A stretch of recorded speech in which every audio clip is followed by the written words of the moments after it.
사자성어 가운데 인과응보라는 말을 여러분들이 너무나 잘 알고 계실 겁니다. 원래 불교 가르치면서 나온 말인데요. 잘 아시다시피 모든 결과는 원인에 의해 나타난다. 예를 들면 오늘 나에게 좋은 일 생기면 과거에 내가 착한 일을 했기 때문에 그 보응으로 내가 오늘날 이렇게 좋은 일이 일어난다는 겁니다. 또 반대로 안 좋은 일이 생기면 과거에 내가 잘못된 행위의 결과라고 그렇게 생각을 하게 됩니다. 불교에서의 가르침은 좀 더 구체적인데요. 전생에 지은 죄나 행했던 착한 일들이 현재에 나타나고 현재에 행한 일들이 미래에 나타난다. 보응으로 그런 뜻입니다. 전생에 지은 죄가 많으면 현재의 삶이 고달프고 또 현재에 착하게 살면 앞으로 미래에 또 다른 생에 좋은 삶이 주어진다라는 그런 가르침입니다. 옛날에 동경 유학까지 갔다 온 분이 다시 조선으로 돌아와서 결혼을 했다고 합니다. 그래서 아주 떡두꺼비 같은 아들을 낳게 되었는데 이 아들이 얼마나 잘생겼는지 영락없는 재상감의 상을 가진 그런 아이였다고 합니다. 그래서 확신하기를 이 아이는 분명히 이 나라의 재상이 될 것이다. 이 어지러운 나라를 살리는 재상이 될 것이다 라는 생각을 갖게 되었답니다. 그러다가 이 아이가 7살이 되던 해에 갑자기 그 재상감인 그 아들이 갑자기 원인도 모르게 죽어버리게 된 겁니다. 얼마나 상실이 컸겠습니까? 아버지가 자기의 그 죽은 아들이 너무나 안타깝고 억울해서 분하고 억울해서 세상을 이리저리 떠들고 방황하게 되었답니다. 그러다가 결국 고승에게 찾아가 물었답니다. 왜 내 아들이 그렇게 죽었느냐고 아무런 이유 없이. 그랬더니 그 고승께서 당신 40일 동안 자지도 말고 눕지도 말고 먹지도 말고 불공을 들여봐라. 그렇게 권했답니다. 그래서 이 아버지는 스님 말대로 40일 동안 정성을 다해서 자지도 않고 먹지도 않고 정말 꼿꼿이 앉은 채 불공을 드렸답니다. 그런 마지막 40일이 되던 날에 갑자기 그 죽은 아들의 영혼이 보이게 되더니 그 아들이 너무나 반가워서 그 아들을 안으려고 하니까 그 아들 옆에 옛날 자기가 동경 유학 시절에 키웠던 개가 강아지가 바로 옆에 있더라는 겁니다. 그 개를 보는 순간 그 아버지는 그 옛날 생각이 나는 거예요.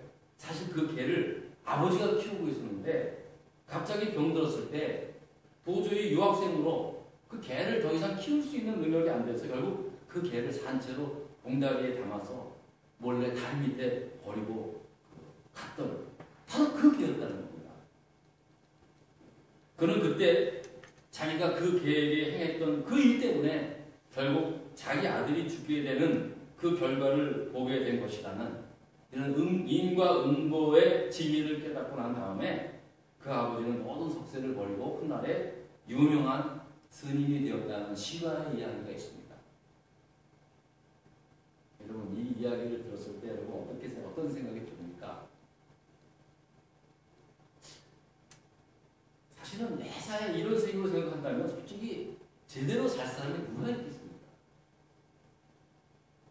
그런데 이게 특별한 이야기 같지만 우리가 살아가다 보면은 생각보다 너무나 많은 사람들이 이 인과응보적 사상을 가지고 살아간다는 사실입니다. 또 이 인과응보 사상을 가장 많이 이용하는 사람이 누군지 아세요? 점쟁이들이, 무당들이에요. 전보로 가면 100이면 100명 다 뭐 무슨 점괘에 무슨 애군이 꼈고 살이 꼈다고 합니다. 뭐 삼재가 꼈다고. 아니 여러분, 상식적으로 생각해 보십시다. 전보로 가는 사람 가운데 아무 일 없이 행복한데 전보로 가는 사람 있습니까? 물론 친구 따라가 슬쩍 가는 사람도 있을 수 있겠지만 대부분 전보로 가는 점집 찾아가는 사람들, 무당 찾아가는 사람들은요 문제가 있어서 가는 거 아닙니까? 그러니까 점쟁이들이나 무당들 보면요, 뭐 보자마자 살이 꼈니, 무슨 뭐 애군이 꼈니, 삼재니 그러는 거예요. 제가 왜 그냥, 제가 어렸을 때요, 아무튼 제 동네가 내 친구 어머니 둘이 다 무당이었어요. 점쟁이 많았어요. 친구 어머님도 점쟁이셨고. 왜, 제가 어렸을 때는 왜 그렇게 주변에 그런 게 많았는지 몰라요. 참, 그럽니다. 그래서, 겁을 줘요. 삼재가 있더니, 뭐가 애군이 있더니 그러면요. 겁나잖아요. 그럼 뭐 구슬을 하고 막 그러는 겁니다. 사람들이 은연중에 다 이런 어떤 인과응보적인, 뭐 때문에 이렇게 안 된다. 네가 뭐 때문에 이렇게 됐다.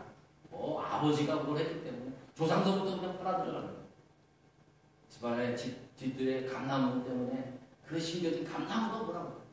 집 뒤뜰에 감나무 없는데요. 옛날에 있었다고. 그러면서 거짓말을 해대면서 막 그러는 일들이 비일비재합니다. 근데 이게 왜 넘어가냐면 사람들도 이런 인과응보적인 생각을 가지고 있다 보니까 그렇게 생각하는 거예요. 예수를 안 믿는 사람은 그렇습니까? 교회를 열심히 다니는 사람도 생각보다 너무나 많은 사람들이 인과응보적 사상을 가지고 하나님을 믿는 사람이 너무나 많아요. 여러분 대표적인 이야기가 욥기서에 나옵니다. 욥은 동방의 의인이었습니다. 하나님을 가장 아름답게 생겼던 동방의 의인이라고 부르는 사람이었는데 하루아침에 자기 자식들이 다 죽고 맙니다. 그렇게 건강했던 욥은 하루아침에 건강마저 잃어버리고 그 부서진 기왓장으로 자기 몸을 벅벅 긁으면서 고통 가운데 차라리 죽었으면 좋겠다. 차라리 태어나지 않았으면 좋겠다 하고 원망하면서 그렇게 하루하루를 살아갑니다. 자기를 가장 아껴줬던 아내마저 욥한테 차라리 하나님을 저주하며 죽으라고 말해요. 그렇게 하면서 아내마저 떠나갑니다. 그런 욥에게 세 친구가 있었는데 자기 친구 욥이 그렇게 됐다는 소문을 듣고 욥을 위로하러 욥을 찾아옵니다. 그러면서 욥에게 이렇게 말합니다. 욥아, 너 가만히 생각해봐라. 하나님이 괜히 너한테 이런 끔찍한 일이 일어나게 했느냐? 너 혹시 하나님의 뭐 죄진 건 있지 않느냐? 한번 생각해봐라. 네가 엄청난 죄를 지었지 않고는 네가 어떻게 이런 일이 날 수 있느냐? 그런 식으로 말을 합니다. 위로해주러 갔다가 오히려 욥에게 상처를 줍니다. 오히려 욥에게 너가 이렇게 된 것은 너의 이러한 불행한 결과는 네가 저지른, 네가 알게 혹은 모르게 저질렀던 죄 때문에 그런 것이다. 그러니 너 회개해야 된다. 그렇게 이야기를 하는 것입니다. 바로 이 욥기에 나오는 욥의 세 친구 역시 그들도 하나님을 똑같이 믿는다고는 하지만 모든 불행의 원인을 죄에서 기인한다고 하는 인과응보적 자업자득이라는 생각을 하고 있다는 사실입니다. 물론 이 말이 전혀 틀린 건 아닙니다. 분명히 착한 일을 한 사람들이 결과적으로 잘 되고 또 나쁜 일을 한 사람은 언젠간 그 벌을 받게 되는 것, 이게 뭐 당연한 이치 아니겠습니까? 그러나 우리가 살아가는 데 있어서 모든 일들을 이런 식으로 해석을 하고 그런다면 여러분, 인간의 구원은 결국 행위에 의해서 이루어지는 것이지 믿음으로 구원을 얻게 된다고 하는 기독교적 복음은 웃기는 얘기가 되는 거예요. 그렇지 않습니까? 그러니까 이건 사실은 우리가 인과응보적 생각이 어떻게 보면 기독교 복음, 구원의 진리의 가장 적대적인 그러한 가르침이 될 수 있다는 사실입니다. 생각보다 여러분, 기독교를, 이 복음을 가장 무너뜨리는 사상들이요, 무슨 이상한 괴변적 사상이 아니라 아주 비슷하지만 전혀 다른 의미를 가지고 있는 것. 그 중에 하나가 인과응보적 사상입니다. 내가 이렇게 안 된 것, 내가 이렇게 불행한 것, 내가 이렇게 다친 것, 이게 다 모든 게 과거에 내가 혹시 잘못 살았던 것, 물론 그 원인도 있었죠. 자기가 잘못 살았는데 어떻게 오늘이 잘 살았겠습니까? 그런 결과도 있었겠지만 자꾸만 그런 식으로 생각해요. 모든 게. 놀랍게도 이러한 인과응보적 생각을 오늘날 예수를 믿는 많은 교인들이 하고 있다는 사실입니다. 하나님, 내가 이만큼 하고 있는데, 이만큼 했는데 왜 나에게 이런 일들이 일어나는가? 그런 고민이 들 때가 참 많이 있습니다.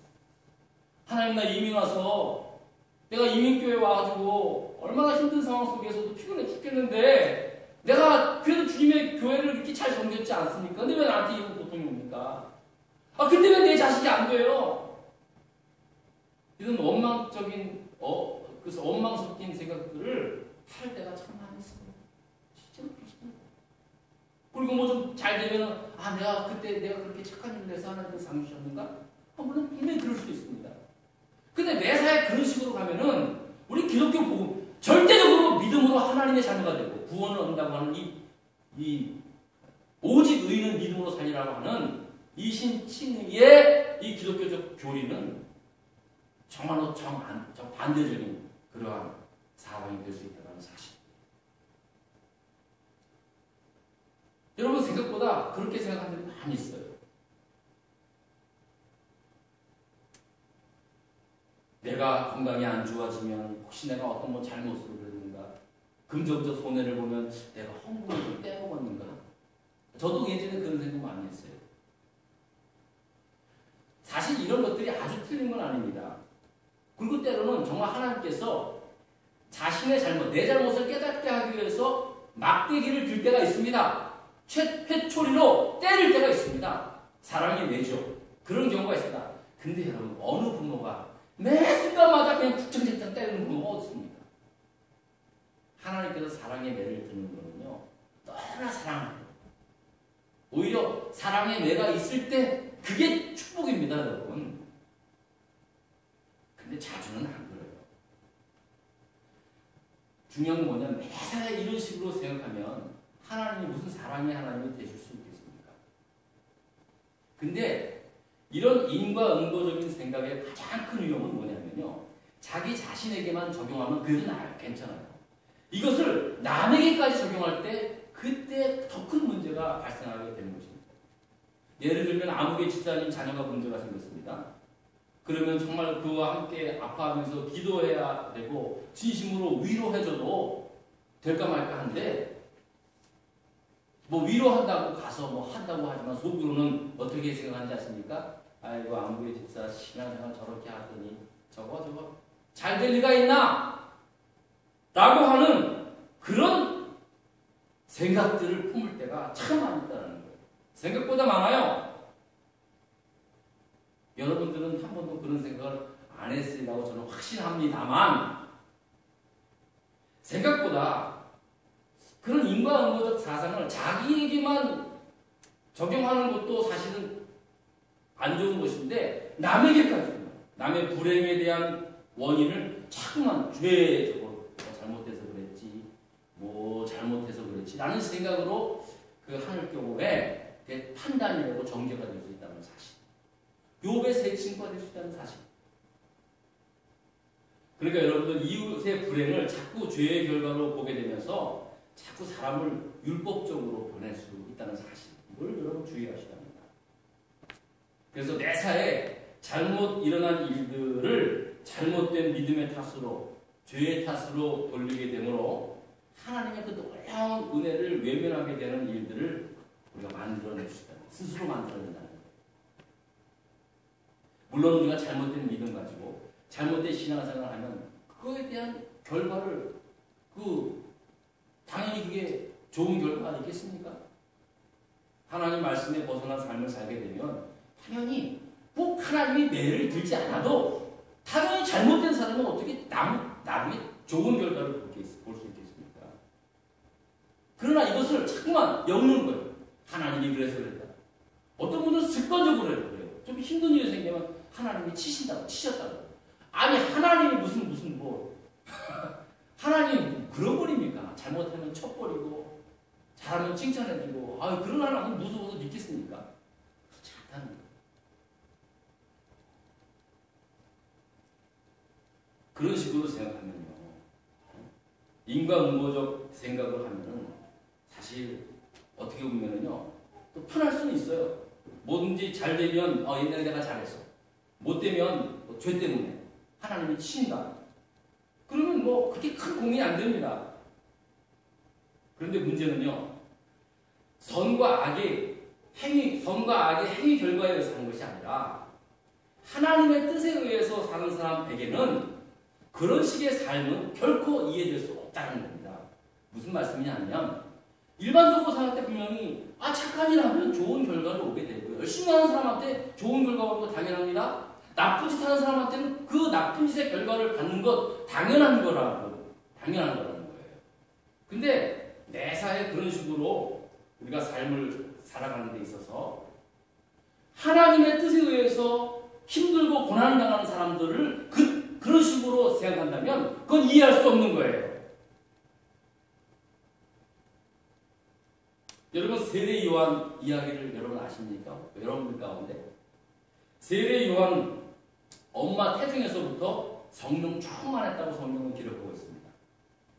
그는 주의 길을 예비하는 하나님의 사명을 따라서 평생 광야에서 메뚜기와 석청을 먹으면서 기도와 금식으로 경건된 삶을 살았습니다. 그가 설교할 때 수천 명의 사람들이 회개하며 세례를 받습니다. 그 당시 예수님께서 공생애를 시작했던 당시는 세례 요한이 그야말로 유대 사람들의 메시아인 줄 알았습니다. 세례 요한이 가는 곳곳마다 수천 명의 사람들이 몰려들었습니다. 그런데 그가 어떻게 됐습니까? 그를 미워하는 헤로디아라는 여인에 의해서 목이 잘려 죽게 됩니다. 여러분, 이 세례 요한의 삶, 그의 죽음을 인과응보적 생각으로 해석할 수 있겠습니까? 이해할 수 있겠습니까? 못합니다. 모든 삶이 그런 식으로 정해진다면 우리가 믿는 하나님은 무슨 소용이 있고 기독교 복음의 핵심인 십자가의 구속의 은혜는 어떻게 존재할 수 있겠습니까? 우리는 세례 요한의 그런 불꽃과 같은 삶을 살다가 간 그의 삶을 바로 하나님의 뜻에 의하여 하나님의 계획에 의해서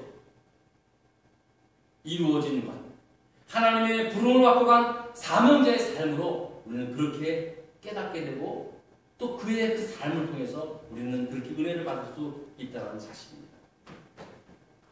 그러니까 우리가 하나님을 믿고 하나님의 뜻을 따라 살아가는 사람, 그러한 사람의 삶은요, 사실은 전혀 다른 차원, 그러한 삶을 살아간다는 사실, 살아간다는 것입니다. 수준이 높고 차원이 다른 그런 의미보다는 전혀 다른 그러한 환경 속에서 삶을 살아간다는 사실입니다. 세상의 사상과 생각으로는 또 종교적 철학으로는 절대 이해할 수 없는 그런 삶을 살아간다는 것입니다. 오늘 본문을 보더라도 아주 분명하게 이와 같은 가르침을 말씀하고 있습니다. 초대교회 때 환난과 핍박으로 인해서 요한의 형제 야고보가 헤롯 왕에 의해서 칼로 죽임을 당하는, 목베임을 당하는 사건이 오늘 12장 1절에 소개하고 있습니다. 성경을 좀 읽으신 분이라면 이 요한과 야고보가 어떠한 사람들이라는 것을 잘 알고 계실 것입니다. 이 야고보와 요한은 특별히 예수님의 사랑을 받은 형제였습니다. 또 이 형제들은 보아너게, 즉 우레의 아들이라는 별명을 가질 정도로 급하고 강한 성격의 소유자들이었습니다. 그리고 그들의 어머니는 예수님께서 예수님한테 예수님이 만약에 유대의 왕으로 오르실 때 우리 두 아들, 우리 요한이와 야고보를 갖다가 하나는 좌편 하나는 우편에 앉게 해주십시오라는 그러한 청탁을 할 정도로 또 어머니도 또 아주 그냥 굉장히 그런 집착이 강하신 그런 분이었습니다. 그런데 바로 그 두 형제 가운데 야고보가 오늘 본문 말씀을 보니까 헤롯 왕에 의해서 처참하게 칼로 사형을 당하게 됩니다.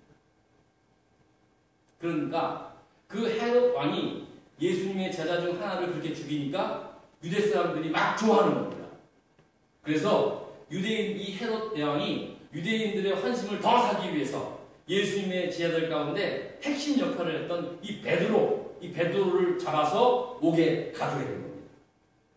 그런데 이 베드로는 온 교회가 기도해서 결국 죽지 않고 감옥을 빠져나오게 되었다는 이야기가 여러분들이 오늘 읽으신 본문의 이야기입니다.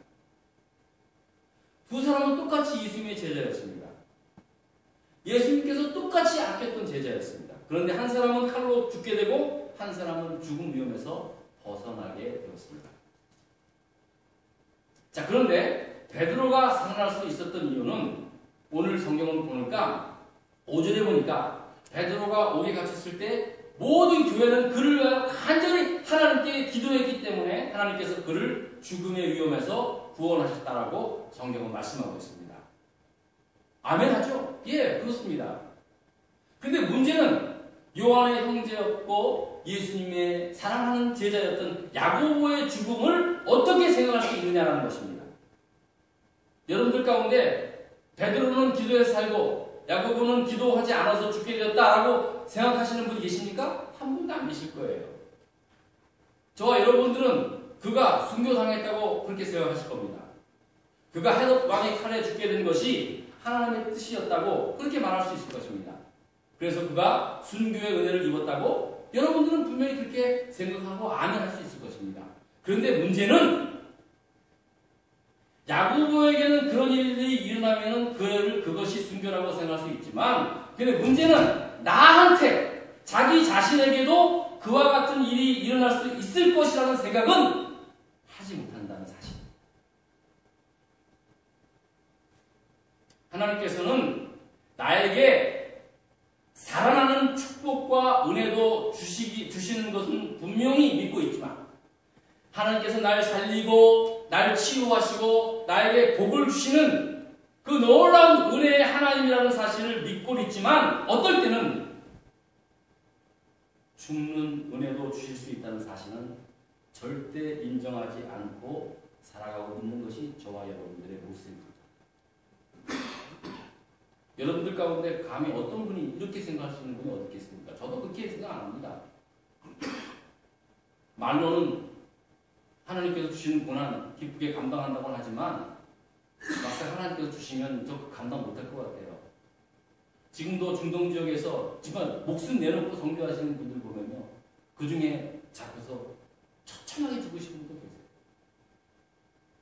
저는 거기 가라 그러면 무서워서도 못 갈 거예요. 여러분, 누구나 고통과 괴로움을 당하는 것은 원치 않습니다. 될 수 있으면 편안하고 좋은 일들 속에서 즐겁고 행복한 삶을 살기를 원합니다. 그리고 이러한 삶이 분명히 하나님의 은혜요 축복이라고 다 믿습니다. 그러나 하나님께서는 우리에게 때로는 고통의 자리, 슬픔의 자리, 어떨 때는 패배의 자리까지도 내리게 하고 내릴 수 있다는 사실은 인정하지 않고 살아가고 있다는 것이 우리 믿음의 현주소입니다. 우리가 간절히 기도하여 병이 낫고 또 사업도 회복되고 가정도 잘 되는 복을 받을 수 있겠지만, 우리가 간절히 기도함에도 불구하고 더 어렵고 힘든 자리에 순종해야만 하는 그러한 자리까지도 갈 수 있다는 사실을 여러분 아셔야 돼요. 인정할 수 없지만.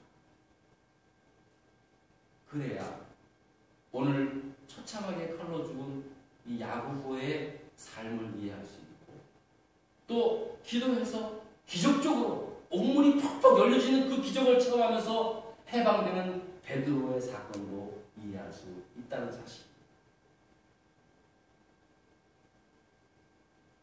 요한복음 21장 18절을 보면 예수님께서 베드로에게 말씀합니다. 내가 진실로 진실로 내게 이르노니 젊어서는 내가 스스로 띠뛰고 원하는 곳으로 다녔거니와 늙어서는 내 팔을 벌리리니 남이 내게 띠띠우고 원치 않는 곳으로 데려가리라 라고 그렇게 이야기했습니다.